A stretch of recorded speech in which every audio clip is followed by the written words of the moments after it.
Hello guys, andito ako sa garden na nalalaylay.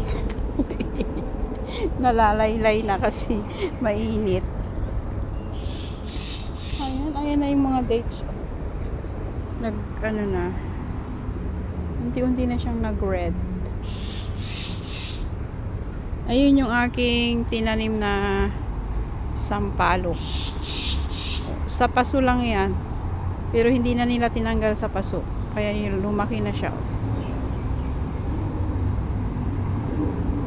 Ayan, ang tanim kong matamis yan. From Bangkok. Ilang taon ba ang sampalok bago mamunga? Sana matikman ko pa yung bunga niya.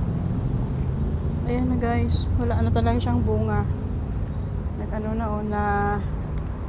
Nalaylay na. Tagal naman ng mga yun.